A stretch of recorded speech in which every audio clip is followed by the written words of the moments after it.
30 ఏళ్ల క్రితం అదో సెన్సేషన్, ఇప్పుడు అందరికీ అదో అడిక్షన్. సగం ప్రపంచానికి అదే అట్రాక్షన్. అదే వరల్డ్ వైడ్ వెబ్. ప్రపంచాన్ని మరో ప్రపంచంలోకి నడిపించిన ఆధునిక సమాచార వ్యవస్థ. కాలాన్ని మనం క్రీస్తు పూర్వం, క్రీస్తు శకంగా మార్చుకుంటే ఇప్పుడు ప్రపంచ చరిత్రను ఇంటర్నెట్ కు ముందు, ఇంటర్నెట్ తర్వాత అని చదువుకునేలా మారిపోయింది. ఈ ఒక్క మాట చాలు ఇంటర్నెట్ మన జీవితాల్ని ఎంత మార్చేసిందో చెప్పడానికి. 30 years ఇంటర్నెట్ రెవల్యూషన్ పై V6 స్పాట్లైట్.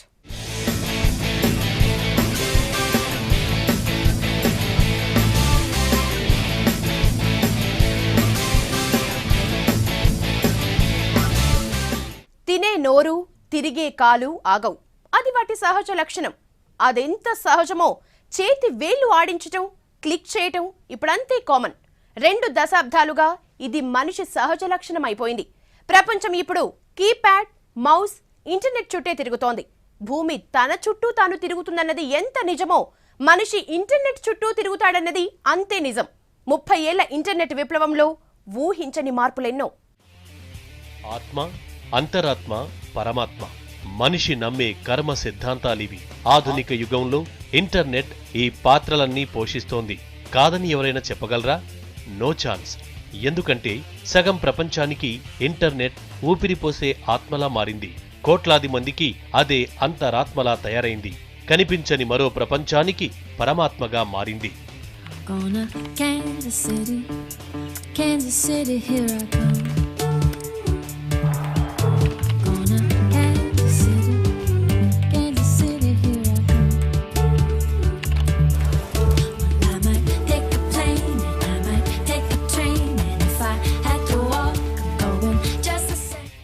years ఇంటర్నెట్, అంతర్జాలానికి 30 ఏళ్లు.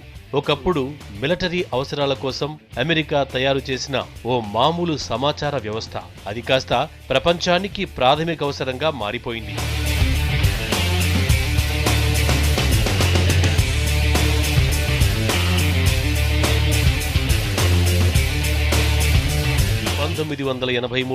జనవరి 1 ARPANET అడ్వాన్స్ రీసెర్చ్ ప్రాజెక్ట్. అదే మిలిటరీ అవసరాల కోసం అమెరికా డెవలప్ చేసిన సమాచార వ్యవస్థ. డొనాల్డ్ డేవిస్ అనే సైంటిస్ట్ ARPANET కు ఓ రూపమిచ్చాడు. దానికి టిమ్ బెర్నర్స్-లీ ప్రాణం పోసి ప్రపంచానికి అంకితమిచ్చాడు. అదే వరల్డ్ వైడ్ వెబ్.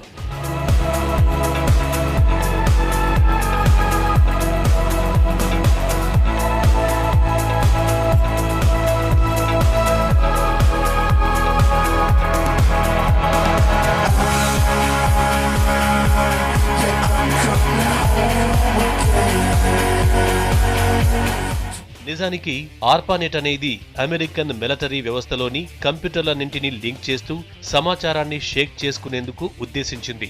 1983లో దాని అవసరం కూడా అంతవరకే.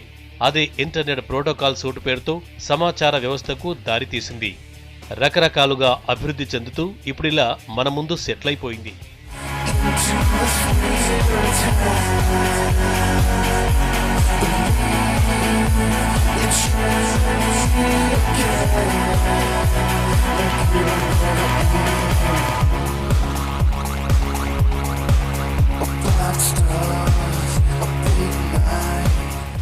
నిజానికి ARPANET ప్రాజెక్ట్ 1960లో మొదలైంది.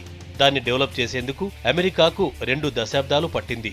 1983లో పూర్తి స్థాయిలో అందుబాటులోకి వచ్చాక అమెరికన్ ఆర్మీకి కొత్త డౌట్ వచ్చింది.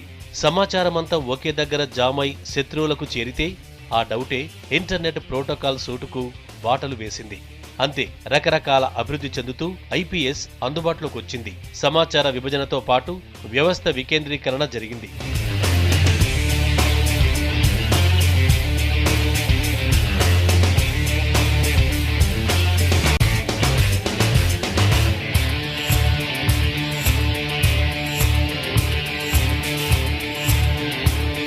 ప్రపంచ జనాభా 600 కోట్లు. కరెంట్ ఆఫ్ డేట్స్ ప్రకారం ఇంటర్నెట్ యూజర్స్ 227 కోట్లు.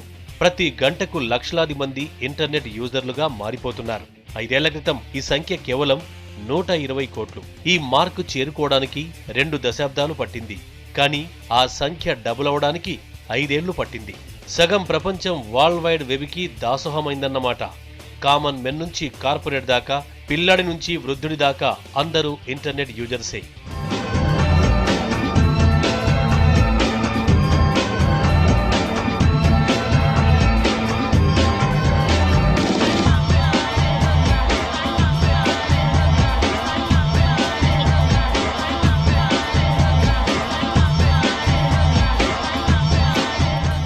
ఇందు గలడందులేడని సందేహం వలదు.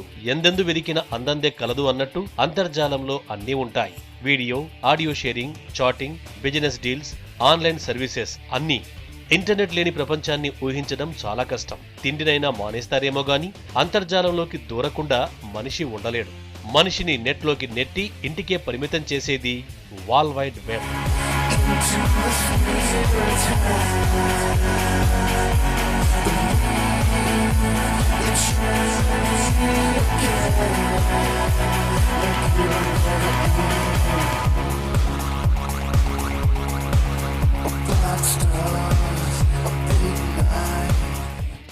మానవ మనుగడలో చరిత్ర ఎన్నో దశల్ని, మార్పుల్ని, మలుపుల్ని చూసింది. కానీ ఇంటర్నెట్ వచ్చిన తర్వాత మాత్రం అన్నీ ఊహించని మలుపులే, ఊహకందని అద్భుతాలే.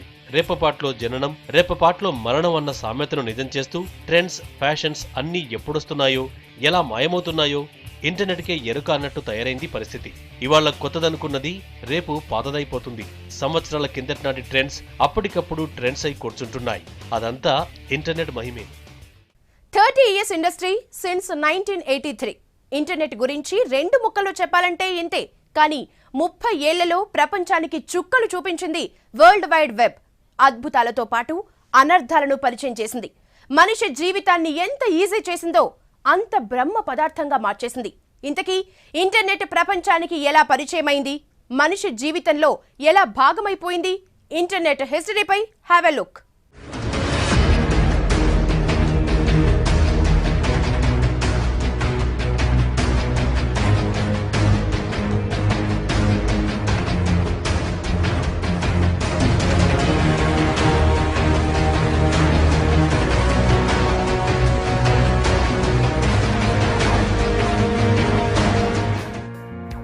ప్రపంచం కుగ్రామంలా మారింది. గ్లోబలైజేషన్ దేశాల మధ్య హద్దులను చెరిపేసింది. పారిశ్రామిక విప్లవం కొత్త చరిత్రను సృష్టించింది. ఇవి ఇన్నాళ్లు మనం విన్న కథలు. ఈ విప్లవాలన్నిటికీ ఏకైక లింక్ ఇంటర్నెట్. అంతర్జాలంలో తేలాకే అన్ని హద్దులు చెరిగిపోయాయి. మనుషుల మధ్య సంబంధాలకు, దేశాల మధ్య ఒప్పందాలకు, టెర్రరిస్టుల చావు తెలివితేటలకు అన్నిటికీ ఇంటర్నెట్ మౌన సాక్షిగా మారిపోయింది. ఇవే కాదు, ఆన్లైన్ బిజినెస్ కు, చాటింగ్ కు, ఫీలింగ్ షేరింగ్ కు వేదిక అవుతోంది.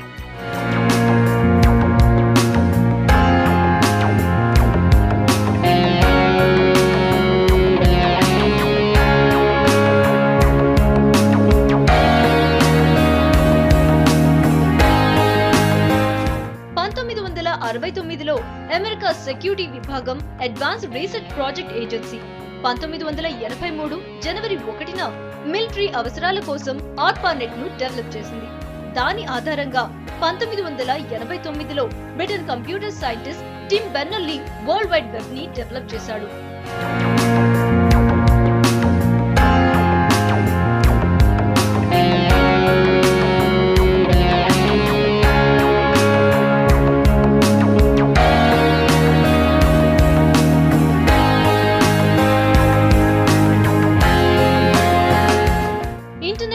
చెప్పాలంటే బెర్నర్లీ గురించి చెప్పాల్సిందే. యూరోపియన్ ఆర్గనైజేషన్ న్యూక్లియర్ రీసెర్చ్ లో పనిచేసేవారాయన. న్యూక్లియర్ ప్రాజెక్ట్ లో మెంబర్ కావడంతో ఆయనోసారి సమాచార వ్యవస్థపై దృష్టి పెట్టమని కోరింది European organisation for nuclear research. అంతకుముందే ఆర్పానెట్ ను అమెరికా డెవలప్ చేయడంతో దాన్ని స్ఫూర్తిగా తీసుకున్నారు టిమ్. 1990 డిసెంబర్ 25న రాబర్ట్ కైలియు సహకారంతో హైపర్ టెక్స్ట్ ట్రాన్స్ఫర్ ప్రోటోకాల్ ను డెవలప్ చేశారు. దాన్ని ఇంటర్నెట్ ద్వారా సర్వర్ కు లింక్ చేశారు. అంతే, ఇంటర్నెట్ కు డాక్యుమెంట్స్ పంపే ప్రక్రియ విజయవంతమైంది. ఆ ఊపుతో హైపర్ టెక్స్ట్ మార్కప్ లాంగ్వేజ్ ను తయారు చేశారు. వరల్డ్ వైడ్ వెబ్ కు ఈ 2 ఆవిష్కరణలు ప్రాణం పోశాయి.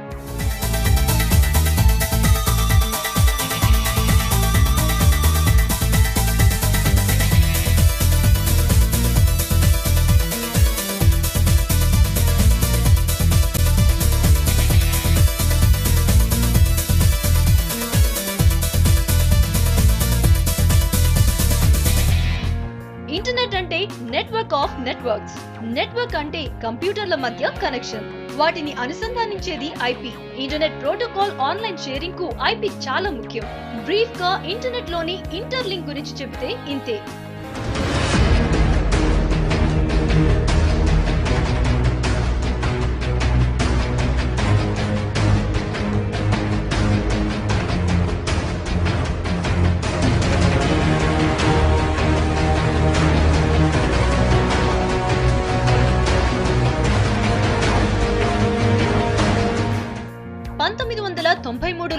WWWలో విప్లవాత్మక మార్పులొచ్చాయి. నేషనల్ సూపర్ కంప్యూటింగ్ అప్లికేషన్స్ అనే అమెరికా సంస్థ మొజాయిక్ వెబ్ బ్రౌజర్ ని డెవలప్ చేసింది. ఆ తర్వాత ఇంటర్నెట్ లో సూపర్ ఫాస్ట్ వేగంతో మార్పులొచ్చాయి. సి లాంగ్వేజెస్, జావా, .NET లాంటి కంప్యూటర్ లాంగ్వేజెస్ అందుబాటులోకి వచ్చాక వరల్డ్ వైడ్ వెబ్ మరిన్ని హంగులద్దుకుంది.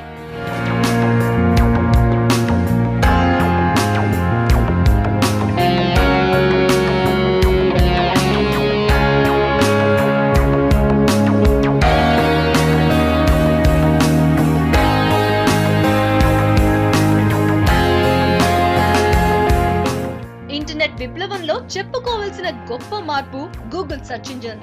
గూగుల్ వచ్చాకే ఇంటర్నెట్ వినియోగం పెరిగింది.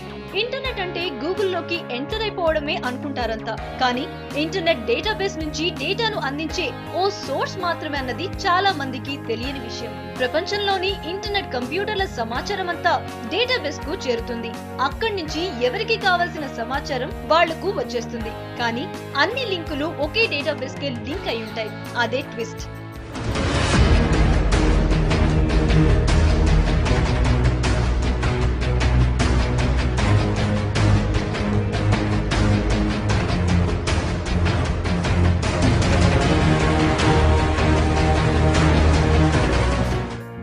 మొబైల్లో కూడా ఇంటర్నెట్ వినియోగం పెరిగింది. స్మార్ట్ ఫోన్స్ విప్లవం వచ్చాక కంప్యూటర్ యూజర్స్ తో పాటు మొబైల్ యూజర్స్ కు ఇంటర్నెట్ కామన్ అప్లికేషన్ అయిపోయింది. రోజుకు లక్షలాది మంది ఇంటర్నెట్ యూజర్లుగా మారిపోతున్నారు. 5 కోట్ల మందికి చేరువయ్యేందుకు రేడియోకు 38 ఏళ్లు పట్టింది, టీవీకి 13 ఏళ్లు పట్టింది. కానీ ఇంటర్నెట్ 5 కోట్ల మందికి చేరువయ్యేందుకు పట్టిన సమయం కేవలం 4 ఏళ్లు. ఈ ఒక్క ఎగ్జాంపుల్ చాలు వరల్డ్ వైడ్ వెబ్ ప్రపంచాన్ని ఎంతలా అట్రాక్ట్ చేసిందో చెప్పడానికి.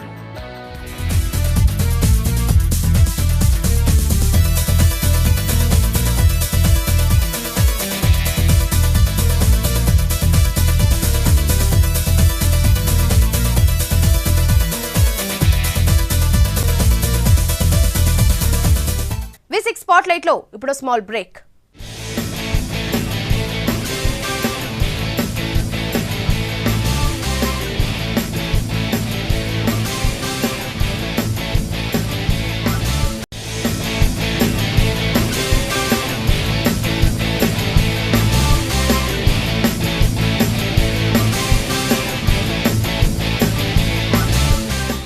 Welcome back to V6 spotlight.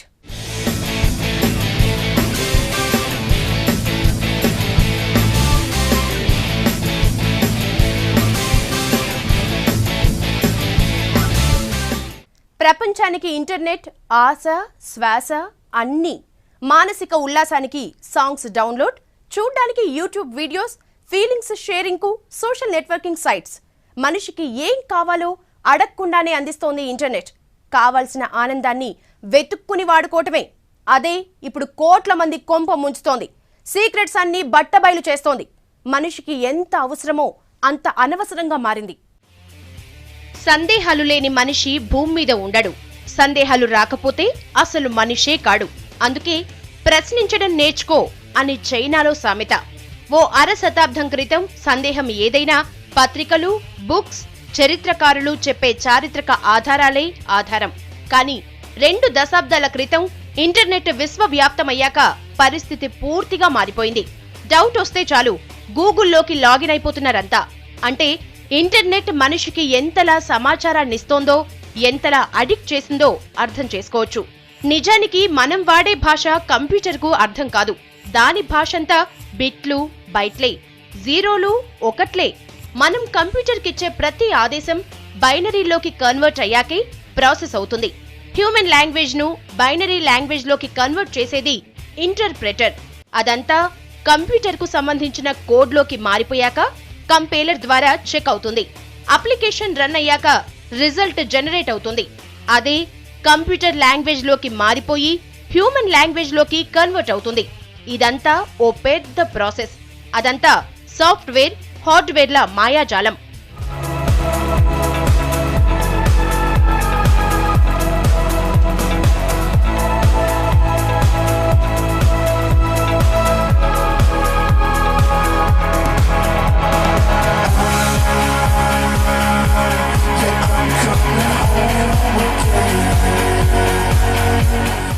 మొదట్లో ఇంటర్నెట్లో డాక్యుమెంట్లు మాత్రమే.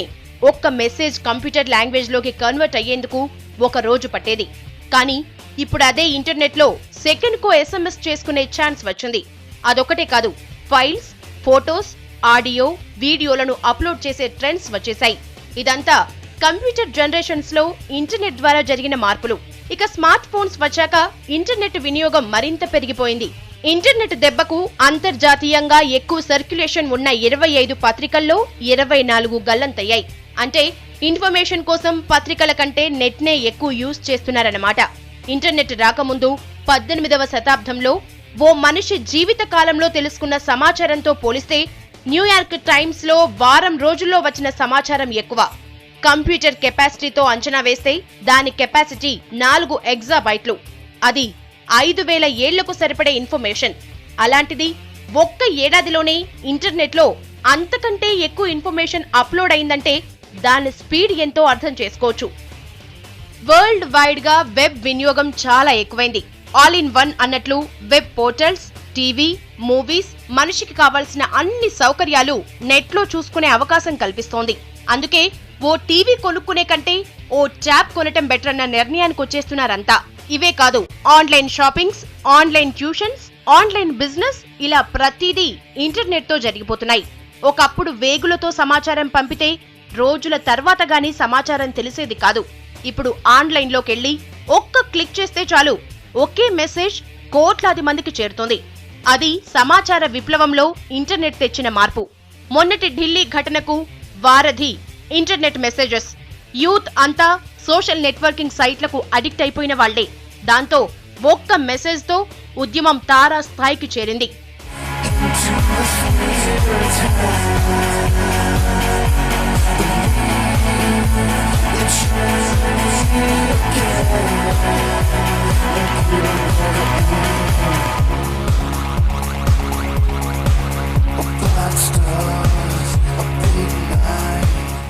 ఇంట్లో కూర్చుని ఇంటర్నెట్ తో పనులు చేసుకునే రోజులొచ్చాయి.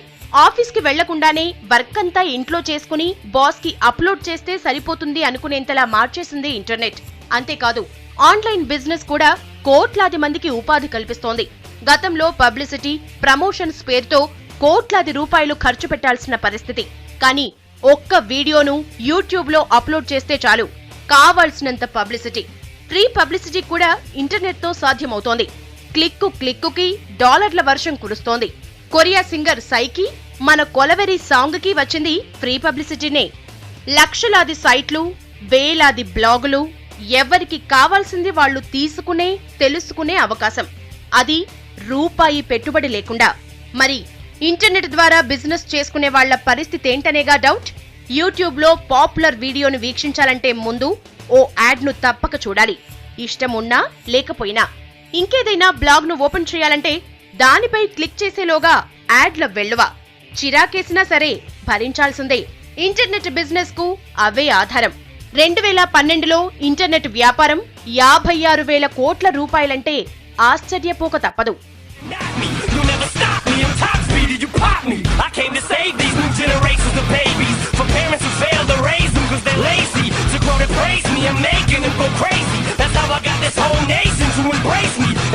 ఆన్లైన్ ద్వారానే పెళ్లి చూపులు, కొనుగోళ్లు, బిజినెస్ డీల్స్ అన్నీ జరిగిపోతున్నాయి. బాగానే ఉంది. కానీ ఇంటర్నెట్ కు అలవాటు పడ్డామంటే మన ఇంటి గుట్టును మనమే ప్రపంచానికి పరిచయం చేసుకున్నట్లు. ఆన్లైన్ డీల్స్ కు అన్ని డీటెయిల్స్ అడిగే కొందరు ప్రబుద్ధులు ఉంటారు.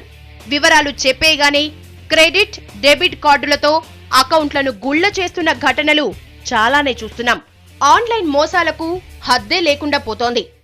ఇంటర్నెట్ వచ్చాక 2 దశాబ్దాల్లో ఎన్నో మార్పులొచ్చాయి. కొన్నింటిని ఎవరు ఊహించలేదు, మరికొన్నింటిని ఎవరు అంచనా వేయలేదు. 6 నెలలు సావాసం చేస్తే వాడు వీడయ్యాడంటారు. ఇంటర్నెట్కు దాసోహమైన ప్రపంచం మార్పుల్ని, అద్భుతాల్ని, ఆవిష్కరణల్ని లైట్ తీసుకుంటోంది. ఇంతకీ ఇంటర్నెట్తో లాభాలేంటి, జరిగే నష్టాలేంటి?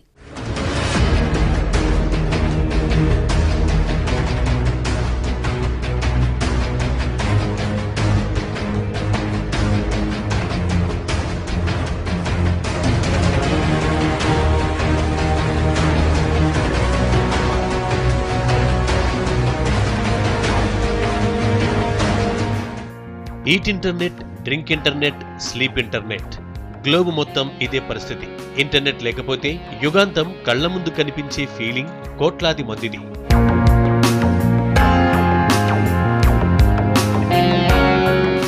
కానీ అదే ఇంటర్నెట్ ముంబై బాంబ్ బ్లాస్ట్ లో టెర్రరిస్టులకు అందొచ్చింది. Taj, Trident, Nariman point hotels ని గూగుల్ ఎర్త్ లో చూసి దాడులకు స్కెచ్ వేశారు. దాడులు జరుగుతున్న టైంలో ఇంటర్నెట్ టీవీలో సమాచారంతో ఇంకా ఎంత విధ్వంసం సృష్టించవచ్చో వాకీ టాకీలో చెప్పారు. దాంతో టెర్రరిస్టులు మరింత పెట్టరేగిపోయారు. దానికి ఉగ్రవాదులు వాడింది ఇంటర్నెట్. ఇదొక్కటే కాదు, మన దేశంపై పాక్, చైనా వైరస్ వార్ చేస్తున్నాయి. కీలకమైన డిఫెన్స్ సమాచారాన్ని హ్యాక్ చేస్తున్నారు కంప్యూటర్ ప్రొఫెషనల్స్. మన దేశంతో పాటు అగ్రరాజ్యం పైన హ్యాకింగ్ వార్ చేస్తోంది చైనా. గతంలో అణుబాంబులతో యుద్ధాలు జరిగేవి, కానీ ఇప్పుడు వైరస్ వార్ జరుగుతోంది. దానికి వేదికవుతోంది ఇంటర్నెట్.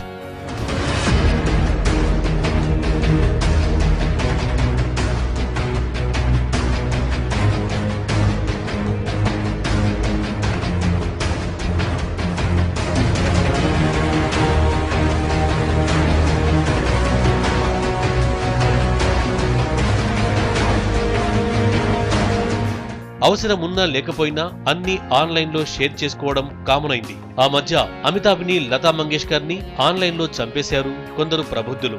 ఒక మెసేజ్ తో దేశాన్ని హడలెత్తించారు. చివరికి అమితాబ్, లతా వీఆర్ సేఫ్ అని ట్వీట్ చేయాల్సి వచ్చింది.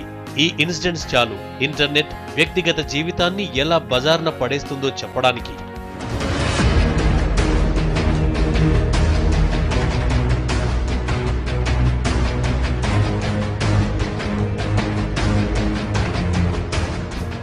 ఇంటర్నెట్ పై ఉన్న మరో వ్యతిరేకత పోర్న్ సైట్స్. అంతర్జాలంలో దాదాపు 20 కోట్లకు పైగా సైట్లు, బ్లాగులు ఉన్నాయి. కానీ 3 లక్షలకు పైగా ఉన్న సెక్స్ వీడియో సైట్లదే రాజ్యం. నెటిజన్లలో 30% మంది పోర్న్ సైట్లకు అడిక్ట్ అయిన వాళ్లే. ఇంటర్నెట్ వాడకాన్ని అలవాటు చేసుకుంటున్న కిడ్స్ చాలా మంది వీటికి అట్రాక్ట్ అయి కెరీర్ పాడు చేసుకుంటున్నారు. అంతర్జాతీయంగా పోర్న్ సైట్స్ పై పెద్ద దుమారమే రేగుతోంది.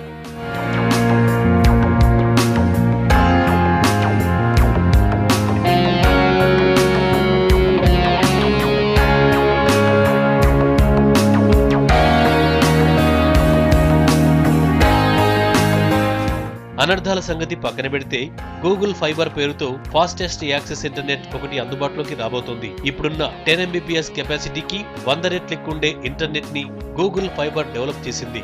సెకండ్ కో సినిమా డౌన్లోడ్ చేసుకునేలా దాన్ని డెవలప్ చేశారు.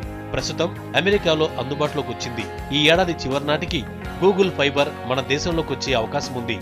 ఇంటర్నెట్ రెవల్యూషన్ లో ఇది మరో ముందడుగ్గా భావిస్తున్నారు. ప్రపంచంలో 80% కంపెనీలు ఇంటర్నెట్ ని తమ ఎంప్లాయీస్ తో రిలేషన్స్ కోసం వాడుతున్నాయి. 80% మంది సోషల్ నెట్వర్కింగ్ సైట్లతో ఎప్పటికప్పుడు అప్డేట్ అవుతున్నారు. ఆన్లైన్ లో బిజినెస్ చేసే కంపెనీల్లో 78% కంపెనీలు నెటిజన్ల ఒపీనియన్స్ తోనే తమ ప్రొడక్ట్స్ ని రిలీజ్ చేస్తున్నాయి. ఇలా చెప్పుకుంటూ పోతే ఇంటర్నెట్ తో ఎన్నో ఉపయోగాలు.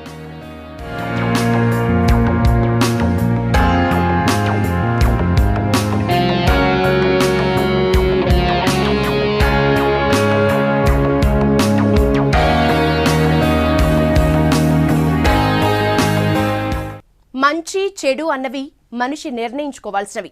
ఇంటర్నెట్ అయినా, సోషల్ నెట్వర్కింగ్ సైట్లైనా మన అవసరాల కోసం, ఆనందాల కోసం అభివృద్ధి చేసినవే. అందులో మంచి వెతుక్కున్న వాళ్లు కొందరు, చెడుకు బానిసలయ్యే వాళ్లు మరికొందరు.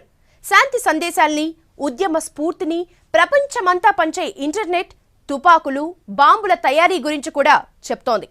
మనిషి మేధావి కావడానికి, ఉన్మాదిగా మారడానికి అన్ని అవకాశాల్ని అందిస్తోంది ఇంటర్నెట్. అందుకే మనకు ఇంటర్నెట్ కనెక్షన్తో పాటు దాన్ని వాడుకోవడానికి కాస్త వివేచన కూడా కావాలి. ఇది V6 spotlight. Stay tune to V6 news. ప్రతి దృశ్యం ప్రజల పక్షం.